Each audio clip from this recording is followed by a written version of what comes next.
Non immigrant ভিসার জন্য আবেদন করেছেন তাদের সকলকে অনুরোধ করা হচ্ছে যেন তারা তাদের সকল সোশ্যাল মিডিয়া অ্যাকাউন্টের গোপনীয়তা সেটিংস পাবলিক বা সবার জন্য উন্মুক্ত করে দেন, যাতে তাদের পরিচয় ও যুক্তরাষ্ট্রে প্রবেশ যোগ্যতা যাচাইয়ের প্রক্রিয়া সহজ হয়। ভিসা হলো, কিন্তু তারপরেই আবার আপনি লেখাটাকে শুরু করলেন যে ভিসাটা হয়ে গেছে, এটা মনে করার কোনো কারণ নাই। দেখবেন দুই একজনকে আবার বসিয়ে রেখেছে, কিন্তু শিকল দিয়ে আপনার ওই চেয়ারের সাথে বেঁধে রেখেছে। সোশ্যাল মিডিয়ার যে ব্যাপারটা বলা হচ্ছে, এগুলোর মাধ্যমে আপনার যে চিন্তা চেতনা, আপনার যে মানসিকতা, আপনার যে আইডিওলজি, এগুলা প্রকাশ পায়। মানে তো সেগুলা প্রথম কথা হচ্ছে যে এগুলো সম্পর্কে তারা জানতে চায়।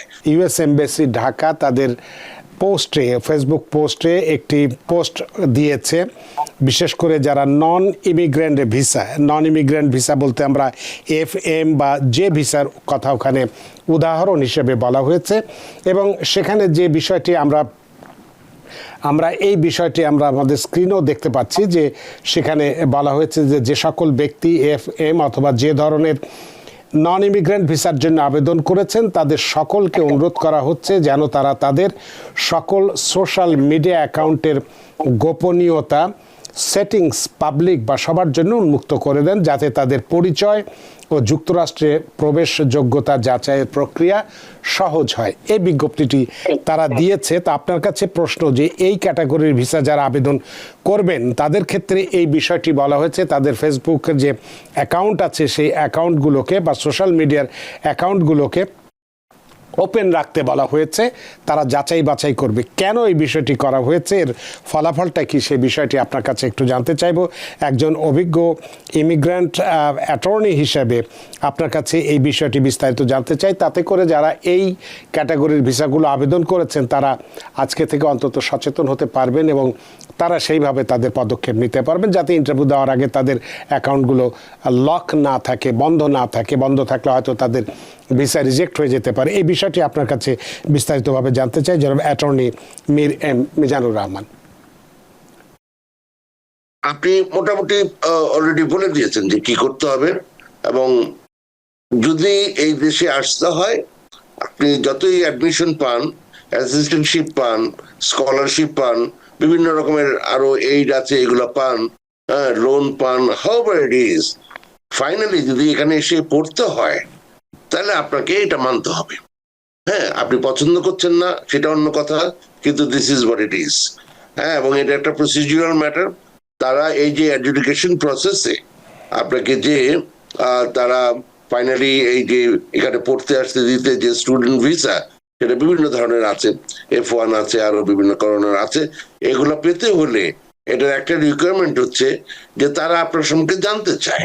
তো জানতে চায়, একটা তো হচ্ছে যে আপনার অ্যাডমিশন আছে, ফান্ডিং আছে, বা বিভিন্ন রকমের পাবলিকেশনস আছে, পোস্ট ডক যারা ফেলো বা বিভিন্ন রকমের পাবলিকেশনস আছে, সেটা একটা জিনিস আছে। কিন্তু তাছাড়াও আপনার এখন আমাদের যেই বিভিন্ন প্রকাশের যে বিভিন্ন বাহন, যে এই যে সোশ্যাল মিডিয়ার যে ব্যাপারটা বলা হচ্ছে, এগুলোর মাধ্যমে আপনার যে চিন্তা চেতনা, আপনার যে মানসিকতা, আপনার যে আইডিওলজি, এগুলা প্রকাশ পায়। মানে তো সেগুলা প্রথম কথা হচ্ছে যে এগুলা সম্পর্কে তারা জানতে চায়। যেমন এগুলা ভাবতে গিয়েই এবং এই ধরনের কিছু ঘটনা থেকেই তারা এবার এগুলো সব হোল্ড করে দিয়েছিল, সাসপেন্ড করে দিয়েছিল সমস্ত কিছু। এখন যদিও তারা আবার ওপেন করেছে, হ্যাঁ, তখন তারা, বিকজ এটাও খুব শখ করে ওপেন করে নাই, বিভিন্ন কোর্ট অর্ডার আছে, করেছে, কিন্তু তাদের রাইট আছে। ওই যে কথাটা হচ্ছে যে ইন্টারভিউ, ভেতরের জিনিসটা দেখতে চায়। তো সেখানে আপনি কোথায় কি লিখেছেন, আপনার কি ধরনের ভাবনা, কি ধরনের আদর্শে আপনি বিশ্বাস করেন, এই জাতীয় যে ব্যাপারগুলা, হ্যাঁ, এগুলা তারা জানতে চায়। এবং এটা খুব সহজ একটা ব্যাপার যে তারা এগুলা লক করতে, আনলক রাখতে বলেছে, যে এগুলা দেখে তারা দেখবেন যে আপনি কোথায় লাইক দিয়েছেন, কি ধরনের আর্টিকেল লিখেছেন, কি ধরনের পোস্টিং দিয়েছেন, এগুলা সম্পর্কে, বা কার কথার আপনি মানে প্রতিবাদ করেছেন, এই সমস্ত বিষয়গুলা তারা দেখে জাজ করবে আপনাকে ভিসা দেওয়া যায় কিনা। মনে রাখতে হবে এখানে শুধু এই ব্যাপারটা না, আরো আছে সামনে। সেটা হচ্ছে আপনি ওই যে বললাম আপনি ভর্তি হয়েছেন, স্কলারশিপ পেয়েছেন, বিভিন্ন রকমের অ্যাসিস্ট্যান্টশিপ এটসেট্রা এগুলো পেয়েছেন, কিন্তু তারপর আপনার ভিসা লাগবে এখানে আসার জন্য। কিন্তু সেই ভিসাটা কি? সেই ভিসাটা হচ্ছে পোর্ট অফ এন্ট্রি পর্যন্ত আসার পর্যন্ত। মনে রাখবেন, তারপরে শুরু হবে অ্যাকচুয়ালি আপনি ভেতরে আসতে পারবেন কিনা। সুতরাং এই যে ব্যাপারটা, এই ভিসা হোল প্রসেসটা এখানে 2 স্টেপ প্রসেস। একটা হচ্ছে এগুলা করে আপনি প্রথমে ভিসাটা পেলেন, তারপরে তো আপনি বুঝতেই পারতেছেন একটা সময় আরো অন্য ঘটনা ছিল। আমাদের পরিচিত এক ছেলে ভিসা পেয়ে গেল, মানে তার আগে তার সবকিছু হলো, সে তো আরো 5 বছর আগে থেকে আমেরিকাতে এক পা দিয়েই রেখেছে। সেই 1984 সালে কোথায় অলিম্পিক হবে সেখানে যাবে সেটাও ভেবে রেখেছে বাবা। কিন্তু তার ওই একটু শখ আছে, কি ধরনের শখ বুঝতেই পারছেন, আরেকজনের সেট টু ফেলে কিনা দিয়ে দিত। একটা সময় এই ধরনের ছিল। হ্যাঁ, সেগুলো সে করতো, এবং জানি না পয়সার জন্য দিত না তার এটা একটা শখ ছিল, এরকম করতো। তার ভিসা সে বাসায় গিয়ে রিভোক করে দিয়ে আসছে আমেরিকান এম্বাসিতে থেকে পুলিশ নিয়ে গিয়ে। তো যাই হোক, এই ধরনের আমি একটু সাইডে এই কথা বললাম। তো ভিসা হলো, কিন্তু তারপরেই আবার আপনি লেখাটাকে শুরু করলেন যে ভিসাটা হয়ে গেছে, এটা মনে করার কোনো কারণ নাই। তারপরেও আপনাকে কন্টিনিউ করতে হবে, এবং তারপরে আসবে যখন আপনি পোর্ট অফ এন্ট্রিতে, যখন ডিএফকে তে আপনি আসলেন, কি এলএক্স এ আসলেন, তখন আবার ওইখানে আপনার সমস্ত কিছু দেখা হবে। এবং যদি একটু সন্দেহ লাগে আপনাকে সেকেন্ডারি ইন্সপেকশনে নিবে, সেখানে ভিতরে নিয়ে যাবে, সেখানে বসায় রাখবে, সেখানে আপনার ফোন টোন নিয়ে চেক টেক করবে বা কথাবার্তা বলবে, এবং দেখবেন 2-1জনকে আবার বসিয়ে রেখেছে, কিন্তু শিকল দিয়ে আপনার ওই চেয়ারের সাথে বেঁধে রেখেছে।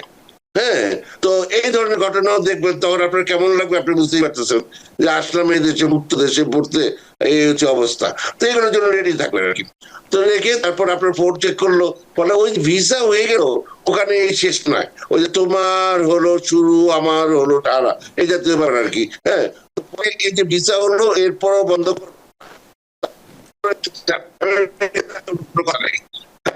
আপনি আগে বলছেন, এখন আপনি চান না যে আমরা নেই ক্ষমতা, মানে এটা একটা দেশ আমি লাইক করি বা ওরে বাইরে সেটা কিছু না। আপনি আপনার নিজস্ব ব্যাপার, আপনার আদর্শের সাথে যায় কিনা এগুলো আপনি নেবেন, দেখে যদি মনে করেন আপনি আসবেন, তখন এই জিনিসগুলো আপনাকে মানতেই হবে। আবার এই যে ভিতরে আসলেন, আপনি এয়ারপোর্ট আসলেন, ম্যানেজ করে আসলেন, সেখানে আবার শেষ নয়, গল্পের এখানেই শেষ নয়। ওই যে বলে না, পথের বাঁক আছে, কিন্তু সেটাই পথের শেষ নয়, জীবনের পথ অনেক দূর। ঠিক তেমনি ভাবে এই যে পড়াশোনা করতে আসলেন, সেখানে এসে ভাবলেন আমি আমেরিকার ভিতরে চলে আসছি, আর কোনো চিন্তা নাই, এসে তারপর আপনি বিভিন্ন কথাবার্তা শুরু করলেন। ওখানেও কিন্তু মনে রাখবেন আপনার ভিসা রিভোক হতে পারে, এবং তখন স্টুডেন্ট ভিসা চলে গেলে আপনাকে ডিপোর্ট করে দেওয়া যেতে পারে। এই ধরনের বহু ঘটনা এই মুহূর্তে চলছে, এবং এই ব্যাপারে কাইন্ডলি একটু সাবধানে থাকবেন। ধন্যবাদ। তার মানে হচ্ছে যে আপনি যে আলোচনাটি করলে, এটা যদি আমরা সংক্ষেপ করি, তাহলে এই যে নন ইমিগ্রেন্ট ক্যাটাগরির যে ভিসাগুলো আছে, এম যে, এটা এক্ষেত্রে আবেদনকারীদের সিকিউরিটি এবং ব্যাকগ্রাউন্ডটা খুব ভালোভাবে চেক করা, এটা একটা লক্ষ্য এবং উদ্দেশ্য। ফ্রড বা মিথ্যে তথ্য যদি থাকে সেগুলোকে প্রতিরোধ করা, এবং আমেরিকার অভ্যন্তরীণ নিরাপত্তাকে নিশ্চিত করা। কারণ অনেক ছেলেপেলেরা এখানে এসে দেখা যাচ্ছে ইদানিংকালে, যেটা আপনিও বললেন, যে নানানভাবে রাজনীতির সাথে জড়িয়ে মিছিল মিটিং ইত্যাদি করেছে, এবং যেটা আমাদের এই ক্ষেত্রে আমাদের সোশ্যাল যে সিকিউরিটি, সেক্ষেত্রে আমাদের একটু সমস্যা হয়েছে বলে প্রশাসন মনে করে, সে কারণেই এই নির্দেশনাটা দেওয়া হয়েছে। সুতরাং সুপ্রিয় দর্শক, এটি আপনারা জানেন, আমরা জানি, সবাই জানি, তারপরেও আমরা আবেগের বশবর্তী হয়ে, বিশ্বাসের উপরে ভর করে, নানান কিছুর উপরে ভর করে আমরা অনেক সময় এই সমস্ত নিজেদেরকে আবেগকে থামিয়ে রাখতে পারি না। আমাদের সোশ্যাল মিডিয়াতে অনেক কিছু লিখি, পোস্ট করি, ইত্যাদি ইত্যাদি। তো এগুলো কিন্তু পরবর্তীতে বুমেরাং হয়ে যেতে পারে। যদি আপনার ইচ্ছে থাকে আমেরিকার মতো একটি সুন্দর দেশে এসে পড়াশোনা করবেন, দেখতে আসবেন, বুঝতে আসবেন, নিজেকে গড়তে আসবেন, তাহলে সেক্ষেত্রে কিন্তু অবশ্যই এই বিষয়গুলোর উপরে খেয়াল রাখবেন। আপনার ভেতরের কথা ভেতরেই রাখবেন, কারণ এই দেশটি তার নিজস্ব আইনে চলে, তার নিরাপত্তা তারা নিজেরাই দেয়।